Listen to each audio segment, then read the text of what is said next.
kalau nggak mimpi kayaknya juga nggak bisa. Jadi pengen punya tempat, nggak apa-apa lah nyicil biar uangnya nggak hilang.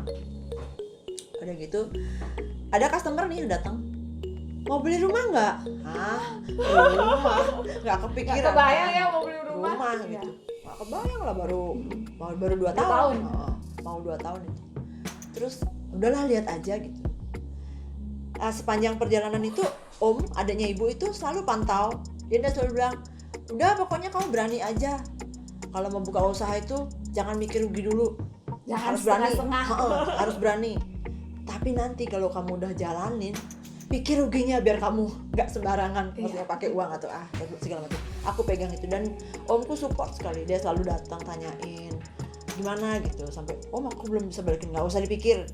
Uang modal itu bener-bener yang uang dingin, jadi tidak ada harus mengembalikan. Nah itu yang meringankan sekali ya. Kalau dulu orang-orang bilang usaha itu nggak perlu modal, mungkin maksudnya ini nggak perlu modal tapi ada orang lain yang bantu gitu kan. Tapi tetap sih kalau modal uang tetap pasti ada ya. Cuman caranya mungkin yang beda. Nah seiring waktu aku lihat rumah yang ditawarkan customer itu kan, udahlah lihat aja gitu. Kebetulan deket dari toko kita yang pertama. Memang agak masuk di perumahan. Ya, perumahan Gria Wisesa namanya, di Jalan Tukar Petanu. Itu sekitar 3 menit lah dari toko yang awal. Itu pertama kali lihat langsung tersetting, ini buat tempat ini. Kok langsung settingnya buat tempat usaha gitu. Wah ini kayaknya tapi kan memungkinkan nggak? Kayaknya nggak mungkin beli rumah, tapi udahlah. Tapi ternyata memang kuasa Tuhan itu hebat banget ya. Terbelilah rumah itu atas inisiatifku dan mantan pacarku yang saat itu sama-sama masih belum menikah, memutuskan untuk setengah-setengah berhutang. Dan itulah pertama kali aku tahu namanya pinjam uang di bank. Nggak bisa tidur 3 hari untuk memutuskan ini mau ngutang atau bagaimana. Tapi kalau nggak ngutang nggak bisa kebayar, kan nggak punya duit. Yang semangatin waktu itu ibu, ambil aja, ngutang aja, kalau nggak ngutang kamu nggak pernah punya. Jadi setengah-setengah. Waktu itu Bom Bali 2 ya 2003. Jadi harga rumah lagi turun. Nah itu lumayan sih ya, dapat rumah yang tanahnya cuma 80 nah. 80 bukan 1 arah loh ya, 80. Masih ada sekarang? Masih ada tapi udah dijual. Buat modalin juga. Ya itu. Jadi itu bener-bener yang utang pertama, berhutang pertama ya. Dan harus nekat gitu. Padahal 2 tahun. Kalau enggak ini gue ngontrak lagi, duitnya anggapannya hilang gitu kan. Udahlah pindah karena lumayan perkembangannya lumayan bagus. Ya lumayan bagus karena promosinya waktu itu kan belum ada sosmed ya. Aku belum pakai sosmed. Dari mulut ke mulut ya. Jadi door to door nggak? Udah nggak. Jadi bener-bener mulut ke mulut. Jadi 2 tahun itu sebenarnya sudah banyak lumayan customer ya. Karena dari mulut ke mulut misalnya gini, si A nanti datang si B, si B sampai aku hafal nih, si B temannya si A, si C aku pasti tanya tahu dari siapa. Itu kata-kata pertama yang selalu aku tanyakan pada mereka, karena aku tahu ini kan mereka nggak mungkin nggak tahu dari orang lain, rekomendasi orang lain. Jadi itu benar-benar berkembangnya karena dari mulut ke mulut. Kalau aku pikir sih nggak cuman rekomendasi, hasil daripada yang Sade buat itu buat mereka atau customer itu puas. Ya, karena nggak cuman itu sih. Ya karena dari awal. Apa sih yang menjadi faktor mereka balik lagi itu loh? Mungkin ini. Sebelumnya kan aku kerja di BD. BD itu kan tailor. Jadi mereka kerjanya rapi banget. Sampai mereka bisa masuk ke levelnya hotel-hotel besar waktu itu. Di situ aku terbiasa tahu, ini kerjaan kualitasnya bagus, yang ini enggak, yang tukang jahitnya biasa dilempar sama tukang potongnya ini kerjaannya nggak jelas gitu, biasa. Itu sudah terbiasa dan ternyata ini standar jahit yang bagus. Jadi kualitas ya. Lebih kepada kualitas ya. Ya, jadi orang itu memang modal awal, walaupun aku nggak bisa jahit, nggak bisa potong, tetap kualitas harus oke. Gitu. Bagian checking akhir nih kalau Ya. kayak gitu. Tukang cerewet ya. Jadi itulah yang bikin mereka ternyata balik ya, dan merekomendasikannya kepada orang lain. Modalnya itu aja dulu. Dan mungkin kelebihan lain, karena aku kan bukan sok sih, bisa tapi nggak terlalu mahir saat bisa itu. mendesain. Gambar Desain nggak? enggak. Kok bisa? Gimana ceritanya itu? Dulu belajarnya Emang dari, suka gambar atau memang? ternyata setelah aku inget-inget flashback, beberapa temanku yang mengingatkan dulu iya waktu SMA, kalau kata mereka nih, dulu yang ngerancang baju gerak jalan tuh kan kamu. Aku baru inget, mereka ingetin. Terus baju, aku kan termasuk di grup tari SMA 1 Singaraja, itu namanya Lakras. Jadi pakaian tarinya ternyata aku ada andil di situ. Desain apa, setelah lulus pun adik-adik kelas yang masih melanjutkan di Lakras itu mereka Masih tanyanya ke aku. Jadi aku yang gambar, walaupun gambarnya ya tapi bisa dilihat lah, oh kalau ini begini ya. Ternyata udah sok-sok jadi desainer tuh udah lama, tapi nggak sadar kalau itu ada bakat di situ. Ya di-cut aja dulu.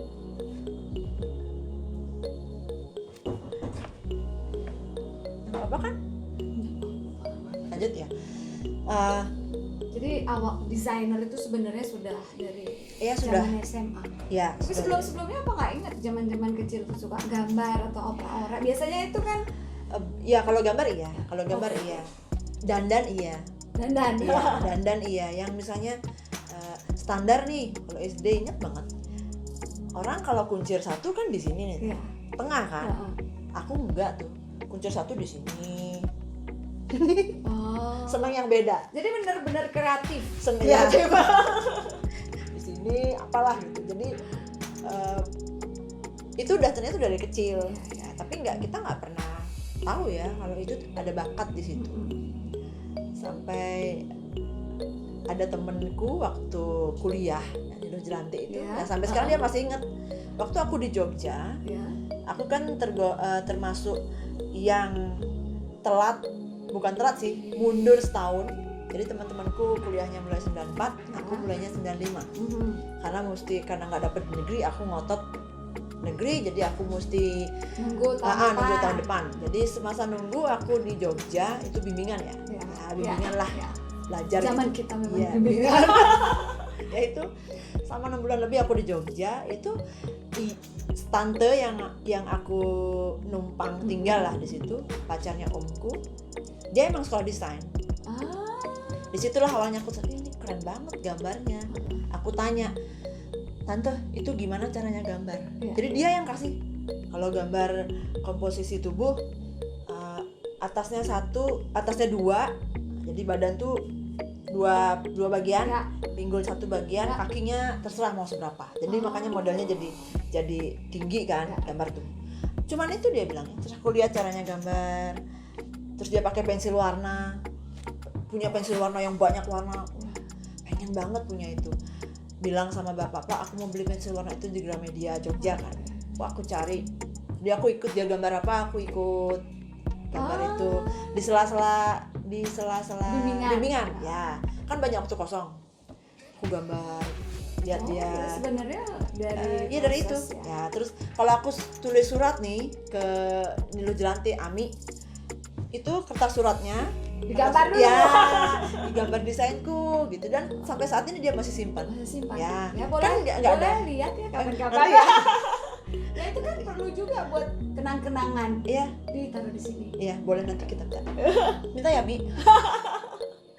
Jadi itu dia masih punya, jadi aku gambar desain baju apalah berwarna, tulis surat sebelahnya gitu kan, surat menyurat gitu. Jadi kertas suratnya nggak kosong. Dan dia masih ingat, masih disimpan sampai saat ini. Itu awalnya jadi gambar, senangnya gambar gitu ya. Sampai aku kumpulin di Malang pun itu masih aku kerjain. Nah, sampai aku clipping ada kok, nanti adalah fotonya, gambar awal itu seperti apa, Perlu. aku clipping tapi sebenarnya aku pernah itu belajar desain yang lebih detail. Ya. Kursus sih sebenarnya, tapi Oke. Kursus. Jadi Cuma 3 bulan. berarti pernah kursus. Pernah kursus desain, just Oke, desain. just design. Tapi bukan yang ke fashionnya, karena itu yang ngajar itu tempat kursus itu dosennya dosen arsitek Brawijaya. Jadi bukan Desain. mereka yang jebolan sekolah fashion, dosen arsitek. Ya, di situ aku tahu bagaimana komposisi warna, bentuknya. 3 bulan aja itu masa-masa skripsi, jadi mau akhir. Jadi aku minta uang tambahan sama bapak, boleh nggak aku kursus desain, just desain, gambar. Jadi kayak kursus gambar gitu, gambar aja desain. Ya 3 bulan aja, itu lumayan sih, maksudnya dapat ilmunya untuk gambar ya, just gambar, komposisi warna, sampai ada kita bikin patung kecil, patung kayak boneka kecil. Nah itu diisiin baju dari gambar, disesuaiin. Nah cara ngewarna, nah taunya dari situ ya, yang 3 bulan itu aja. Ya berarti ada dasar Ada. yang diletakkan supaya Ada yang diasah dari walaupun proses kursusnya gambar. cuma 3 bulan. ya Tapi itu paling kebanyakan tidak di situ. mungkin ada nggak keluarga dulu yang mungkin suka gambar atau sehingga menurun pada dirimu, ibu bapak atau apa? Kalau seninya dari bapak ya, Oh, seninya dari bapak orangnya seni. Kalau ibu enggak, keluarganya banyakan guru. jadi selama ini kalau kita ngomong anak-anak, jangan suka gambar, mau jadi apa? Jadi nggak boleh. Oh jangan, apa aja, Biarkan dia berkembang. Ya. Ntar seperti Sade. Iya. Oke, habis tahun itu terus gimana? Setelah- Setelah punya rumah terus jadi apa namanya itu? Dulu awalnya namanya GS Mode ya. Ya, G itu banyak orang nanya nih, GS Mode. Kenapa GS Mode? Kenapa? G-nya itu dari nama kakekku, Oke. Gading. Oh. S itu namaku, bukan Sade ya, tapi Santi, karena Desa Made Ari Santi Dewi. Kata bapakku, nama Santi itu adalah namaku, karena Ari itu adik, Santi itu namaku, Dewi itu perempuan, jadi adik perempuan. Ada kakakku, ada adikku, jadi aku ada, maksudnya adik lah, bukan kakak. Aku pakai Santi. Ya nggak tahu, pokoknya yang terbersit waktu itu ya. Oh ya, kenapa nama kakekku? Karena kakekku dulunya, walaupun aku tidak pernah bertemu, beliau meninggal saat aku berumur 3 bulan. Kakekku itu ternyata penjahit juga, otodidak. Nanti bisa lihat fotonya. Ada benang merahnya iya, ternyata ya. Jadi kenapa aku pakai nama kakekku? Jadi biar aku sama semangatnya sama beliau yang dulu bisa bikin baju keren. Zaman itu kakyang, kalau aku manggilnya kakyangku itu udah pakai jas yang nanti bisa dilihat di foto, dan gayanya itu udah yang keren banget. Jangan-jangan saat gaya itu. seperti ini gaya kakyang. Baju kebaya yang dilipatnya kan agak sedikit berbeda. Kebaya itu kan biasa identik dengan yang tangan panjang, rapi. Ini kan agak disesuaikan dengan karakter yang Oh, agak tomboy sebenarnya. jadi boleh-boleh juga ya. boleh, keren, nggak apa-apa sih, kan bisa Keren sesuaikan sama ya, Aku ya, boleh keren. dong mau. yang ada lukisnya. Casual. Ya casual. Ini mungkin yang jadi orang menarik ya. Ya ini yang kebaya ada yang simpel kan. Ya, yang simple, yang bisa dipakai kemana aja, kapan aja. Ya, kapan aja, di mana saja, pakai jeans, pakai Jeans apa boleh, aja. pakai kain Pakai keren tenun ya. boleh ya. Pokoknya aku satu ya nanti. Oke, Jangan warna yang begini. Aku suka merah. langsung request warna ya. Kalau Yang lain juga boleh request kok. kalau mau gratisan tuh sebaiknya awal jangan request warna dulu. Bukan. Semua itu pasti ada harganya. Iya. Terus oke, habis itu Pakai nama kakek nih. Gading. Mm-mm. Gading S-nya dari namaku, Santi. Santi. Santi itu artinya Damai. Ya. Nah, kenapa aku pakai mode? Kenapa nggak pakai tailor? Karena dulu pernah kerja di BD tailor. Ya. Aku tidak berat rasanya menyandang nama sama tailor karena itu kerjaannya yang harus perfect, rapi, sedangkan aku belum sangat berpengalaman di situ. Ya sekedar tahu rapi itu segini. Teknik juga nggak terlalu banyak tahu tapi belum mahir. Jadi untuk menghindari satu saat orang akan komplain. ya, jadi untuk aman Nggak bisa gitu, dokter. Komplain is a gift, you know. I know. Nggak berani pakai tailor, jadi aku pakai mode. Kalau mode kan terserah kita gitu maksudnya. Kalau mode itu kan cerdas. modelnya bervariasi, tapi tetap di awal kuncinya satu, kualitas. Itu yang harus dipegang. Kalaupun modelnya banyak tapi kualitasnya nggak bisa kita jaga, ya sama aja nggak bisa. Akhirnya pakai GS mode.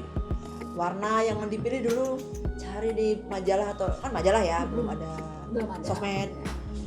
Kemakmuran kuning seperti kita nih ya. Dulu kita warnanya kuning, jadi sampai cat toko juga warnanya kuning. GS mode itu dulu kuning. Ya pilih-pilih sendiri gitu. Tapi kayaknya masih sekarang ada gold, agak ya. Ke gold, jadi hitam merah gold. Nah setelah ya itulah kenapa dipilih namanya GS. Tapi awal nih banyak nih yang gini GS Aki gitu. Aki ya? Aki itu kan GS gitu. Betul. Duh, GS Aki. Udahlah, sudah terlanjur GS aja udahlah gitu. Nah, GS mode jadi ada yang nyebutnya GS mode. Udah pokoknya banyak sebutan, tapi aku udahlah enggak apa-apa. 2002 perpindahan dari rumah dari kos. Enggak, dari toko. Ya, dari toko. 2 tahun. Pindah ke rumah yang dicicil. Itu selama 4 tahun ya, 4 sampai 5. Pindah lagi karena ada nggak enak sama tetangga, customer mulai banyak, biasa masalah parkir yang mengganggu tetangga, sampai kita nggak bisa nih kayak gini, nanti malah hubungan jadi nggak bagus sama tetangga. Akhirnya kita putuskan kita sewa ruko aja di luar, tetap di jalan yang sama di Tukar Petanu, kita sewa ruko. Wah, udah besar nih modalnya. Ya, ngutang lagi. Ngutang lagi, lunas rumah, ngutang lagi buat sewa ruko. Itu sudah kayak mulai hobi. Jadi nggak apa-apa ya. Ngutang itu hobi. Tapi ngutang asal ingat bayar gitu aja ya. Itu harus jadi kepercayaan. Ya itu ruko di Tukar Petanu sama 5 tahun kalau nggak salah itu. 5 tahun pinjam uang lagi.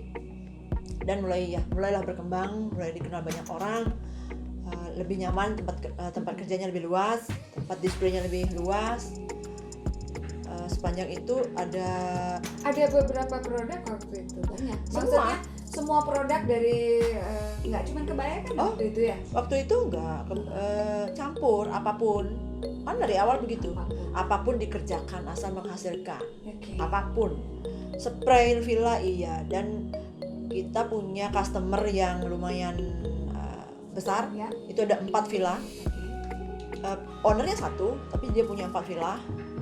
Itu uniformnya kita yang buat sampai order kainnya itu ke Surabaya loh.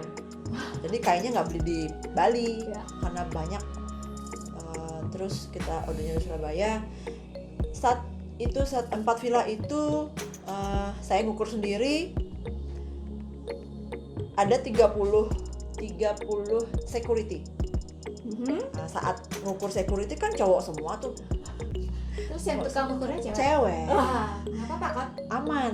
Caranya apa? Kalau mereka tanya, Bu, udah nikah? Udah, punya anak 2. Jadi biar nggak diganggu, selalu bilangnya udah punya anak 2, padahal belum nikah.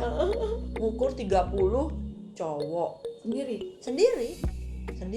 Biasa naik motor, ukur. Security beda, poolnya beda, itu beda lumayan itu ordernya, dan mereka bayarnya tepat waktu, jadi itu lumayan bantu banget. Nah itu sampai seiring waktu di itu yang seragam ya. Nah keinginan bikin kebaya itu sebenarnya sudah dari awal, waktu masih di toko pertama. bordir. Kebaya bordir zaman itu. Ya, zaman itu. Kebaya bordir kan. Kebaya bordir. Terus saya kan nggak ngerti nih bordir gimana gitu. Pokoknya intinya dari awal Kok yang pertamanya nggak ngerti, jahit nggak ngerti, terus bordir nggak ngerti, terus yang ngerti apa? terus yang ngerti apa ini maksudnya apa? Cuman modal semangat doang bisa jadi kayak gini. Iya, nekat. Jadi jangan ikutin ya. Semangatnya boleh. Nekatnya perlu, Ya, tapi perlu. harus perhitungan Ya. juga ya. Kalau nggak nekat juga kayaknya nggak bisa. Kan kesempatan itu nggak datang. Ya nggak datang 2 kali iya, tapi ketiga kali belum tentu sama yang pertama yang kedua. Tapi kan paling nggak tuh ada basic kemampuan yang kita punya kan. Harus belajar terus, panjang itu belajar terus. Kebaya bordir saat itu booming, Ya, tapi tetap aku suka saya jualan masalahnya. aku yang bikin. Tapi tetap mikirnya kalau dari awal aku buka usaha selalu pengen cari apa yang bisa beda sama orang Iya. lain ya. Oke. Kalau orang lain mungkin Sulawesi ya, namanya toko Ya. kain di Sulawesi itu kan wah pilihannya banyak. Tapi apa yang bisa saya lakukan untuk orang bisa beli di saya? Akhirnya saya memutuskan saya harus membuat motif bordir sendiri. Motif bordir sendiri itu yang jadi Biar perbedaan. nggak pasaran.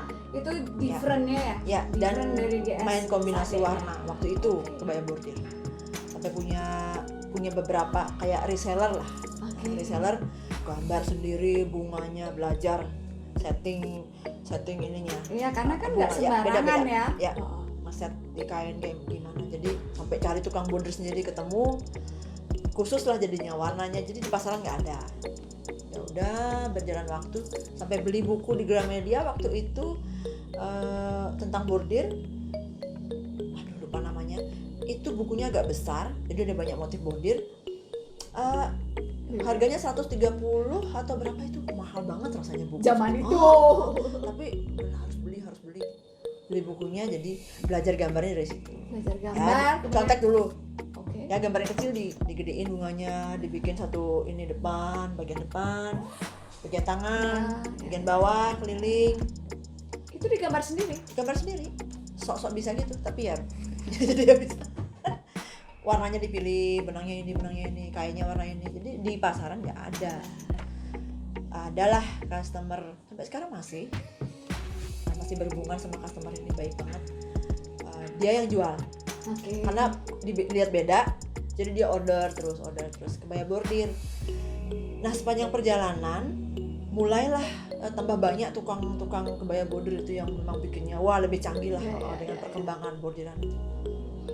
Saya rasa Keluar lagi. persaingan harga bikin saya harus mundur. Ya, ya. Jadi udah kayaknya udah nggak bisa nih perang harga. Udahlah, mundur aja. Mundur. Coba kebaya modifikasi. Oke. Karena saya beli buku. Ini desainer Jakarta ini pinter-pinter banget ya. Oh, pikir saya awalnya karena saya nggak di sekolah fashion, jadi saya nggak tahu teknik-teknik dijahit. Pikir saya kebaya modif itu memang kayaknya begitu. Oke. Isi di sini motif kosong, Ya. bawahnya isi Ya. motif kan brokat. Saya pikir itu cuman yang jual kainnya cuma ada di Jakarta. Gila ya nggak bisa nih kita bikin di sini, nggak ada yang jual kainnya. Jadi pikiran saya kayak bordiran gitu, udah jadi nih tinggal jahit. Itu lumayan ya, gimana caranya ya dia bikin? Kok ini bisa? Itulah kekurangannya kalau kita nggak sekolah di bidangnya, lama ngertinya. Lama ya. Loadingnya lama. Harus cari guru berarti. Waktu itu kan nggak ketemu, nggak punya temen, tidak punya komunitas, jadi benar-benar. Tapi belajar sendiri dari buku, belajar sendiri Majalah. dari majalah, itu keren banget. Walaupun agak lama kan istilahnya. Ya trial errornya yang perlu waktu banget. Nah, setelah ada satu majalah, nah itu akhirnya Tuhan berbaik hati. Jadi ada satu Ini kepo majalah, banget sih orang ini. Kasih aja karena Tuhan gitu. ada satu majalah yang modelnya di bagian tangan itu kurang rapi. Jadi kain brokatnya itu Ketahuan. tersingkaplah sedikit. Dan disitulah aku baru ngerti. Ini aplikasi, maksudnya aplikasi itu tempelan. Ya ampun, bego ya. Kayak kan proses belajar Ya. itu nggak gratis kan Bener-bener istilahnya. gila ya, ini aku pikir kainnya udah jadi gitu, padahal udah mikir sih ini kok kayak motif yang di pinggir ya dipasang di sini, tapi nggak tahu tekniknya karena Ya. nggak sekolah di fashion, nggak sekolah khusus. Begitu itu terlihat tersingkap, wah langsung coba trial. Terima kasih ya sama tukang Ya, fotonya, ya. tukang foto yang lupa. Yang kurang rapi, jadi ketahuan. Wah itu di trial, oh ternyata emang langsung nih tahu, oh gimana caranya, handmade semua, pakai tangan, Ya, gunting rapi. oke, Jadi oke. kebayang dah, oh ini Kebayang. begini settingannya tahu. Kebayang deh saya sekarang Ya begitulah betapa spesialnya hasilnya. trialnya itu yang dulu sering banyak errornya. Karena nggak sekolah gitu kan, sampai nempelnya kayak gini. Oh nih, ya awalnya ya pasti nyontek karena nggak sekolah itu, jadi contek di majalah sampai dulu majalah itu ya, saking pengen taunya ini gimana, jadi lampu belajar itu nih diginiin majalahnya. Kok nggak 3D ya gini. Kejungkir balik itu majalah nggak kelihatan, itu cuman bukan 3 dimensi Ya, tapi ya, ya. lampu diterangin, ini gimana ya caranya bikin, nggak ada yang ditanya. Jadi ya itu syukur ada yang tersingkap sedikit dan itu tahu, oh aplikasi gila ya, sama ini nggak tahu karena nggak sekolah. Ya udahlah kerjain, coba Sebenarnya karena kerjain. nggak sekolah itu bukan sesuatu ukuran, karena bagaimana kita praktek, semua orang bisa jadi ahli kok. Tapi minder juga sih dulu Minder. setiap ya minder juga terus terang karena dulu kalau orang tanya nih, Kerjaannya apa gitu? bukan Apa? sekolah di mana, nah sekolah di mana gitu, itu Sekolah di kehidupan. Kehidupanku maksudnya gitu. sekolah di mana gitu. Jawabnya bingung. Kalau saya jawab misalnya sekolah manajemen keuangan kan nggak nyambung, orang malah bertanya nggak sekolah gitu. Loh, kok bisa gitu. Jadi agak gimana gitu. Dan memang pengalaman yang paling ya, menyakitkan, tapi sebenarnya kalau sekarang dipikir lucu kalau buat saya. Kalau nggak ada itu mungkin juga jadi nggak semangat ya. Karena mungkin kita tidak ada basic di pengetahuan, ya itu ininya kurangnya di situ. Nggak ada basic, jadi benar-benar trial error. Jadi butuh waktu yang cukup panjang ya. Cukup ya harus bukan harus, akhirnya waktunya panjang, perlu waktu panjang. Dan di waktu itu ya Belajar. enggak, kita pernah dilempar baju sama customer, pernah. Baju apa ini gitu. Siapa yang ngelempar itu? Ini cerita yang luar biasa. Ntar kalau dia nonton nih. Bukan kan, banyak yang nonton jadi tahu ya. Sebenarnya pernah dilemparin baju fitting ya, ini baju apa gitu. Wah itu rasanya Nangis nggak waktu itu? tahan Oke. tangisnya. Mungkin karena ini ya, karena udah passion ya, kalau orang bilang passion ya. Dilempar Jadi mau baju, dijongkrokin nggak sampai apa-apa. mau dijongkrokin sampai ke dalam itu tetap aja bangun, ya udahlah gitu kan, tetap aja bangun. Cari kenapa mereka marah, kenapa ini itu sering banget dikomplain customer, sering karena basic kita nggak ada, mesti cari ini, coba. Tapi setelah dilempar itu dia balik lagi nggak? Nah itu yang paling penting. Bagaimana aku ketika lupa ya. melempar sebelum Kalau dia balik dianya lagi? kalau dianya balik mungkin kurang inget, Ya, tapi paling enggak yang datang lebih banyak. Ya itu jadi pelajaran. ya, maksudnya bisa dilihat itu aja, Ya. berkembang. Jadi terima kasih juga buat orang yang melempar. Oh terima kasih. yang komplain juga sebenarnya kalau kita apalagi sampai saat ini aku selalu bilang sama GS Mode Team, anak-anakku, kalau nggak ada orang komplain kita itu nggak pernah belajar. Maksudnya dalam artian bukan kita belajar kalau ada orang komplain, enggak, karena ketelitian orang melihat itu kan beda-beda. Betul. Ya, jadi alangkah harusnya kita bersyukur kalau ada orang komplain. Di situ kita lebih tahu detail. Oh ternyata emang bener gini ya. Sampai saat ini kita semua masih belajar. Nggak akan berhenti kita belajar. Kalau di timku aku selalu bilang, pokoknya kalau mau gabung di tim GS Mode Team, satu aja, harus mau belajar. Karena nggak akan pernah berhenti. Jangan puas segitu-segitu aja. Harus berkembang, harus bertumbuh. Nggak bisa, oh ya udah pinter nih bikin kebaya ini nggak bisa. Pasti ada teknik yang lebih bagus lagi, yang bikin kualitas lebih bagus itu sampai sekarang. Nah, waktu kita bikin kebaya modif itu balik lagi ya, Ta? Ya, habis modif. Ya, modif kan. Oke. Ditawarin ke orang nggak ada yang mau. Nggak ada. Karena belum Karena belum ngetop. Ya, waktunya. belum ngetop. Iya. Bikinin sampel. Berarti dirimu maju berapa langkah itu dibandingkan yang lain? Bikinin sampel, dipasang di patung. Oh, nggak dibikinin gini. Nggak mau gitu, nggak mau. Oh, dibikinin sampel. Jadi caranya jualan bikin sampel. Jadi kita nggak bisa ngomong aja saya bikinin ini ya, nggak bisa. Sampel pasang di patung. Nanti kita bikin model ini ya, kayak gitu. Jadi tekniknya begitu dulu. Setiap ada model baru kita coba pasang di patung, keren. Setiap orang datang ditawarin. Mau nggak bikin model yang ini? Belum ada yang mau waktu itu. Jadi standar mau ya nggak usah pakai tile, itu kan pakai tile. Ini biar lebih modern kelihatan kebayanya gitu, nggak mau. Tapi bikin aja payet, teknik payet. Mulai belajar payet, tertarik kan di situ. Dan mulai gambar bordir. Ya, gambar bordir untuk aplikasi di leher. Jadi itu semua digambar, bukan beli-beli? Gambar latar sendiri, belajar sendiri gambarnya dari satu lengkungan ke lengkungan berikutnya. Iya, karena pernah satu kali itu aku lihat dirimu gambar. Berarti itu gambaran yang memang dirimu yang menggambar sendiri, ya. bukan tukang gambar yang lain. Oh enggak, belajar sendiri. Ya itu pun setelah bertahun-tahun aku gambar, kakakku satu juga nggak percaya, dia nggak percaya aku yang gambar, nggak sopan kan. Nah, Itu bener kamu yang gambar seperti yang ini. Oh iya ini. Jadi kamu gambar sendiri? Ya iyalah. Keren banget. Itu ya itu setelah metamorfosis berapa tahun ya. Awalnya iya contek. Oke. Contek dari gambar atau dari Jadi nggak malu dinyontek ya? Awal nggak apa-apa, tapi ternyata satu titik tertentu kalau kita mencontek terus itu kita justru nggak akan berkembang karena terlalu terpaku sama yang dicontek aja. Iya. Aku pernah baca dari bukunya Bunda Ana Avanti. Kalau kamu jadi pencontek ya jadi pencontek terus. Dulu nggak paham maksudnya, tapi setelah aku gambar kok rasanya kalau nggak ada contekan nggak bisa gambar. Oke. Ya, terbatas. Nungguin nih mereka keluarin apa gambar.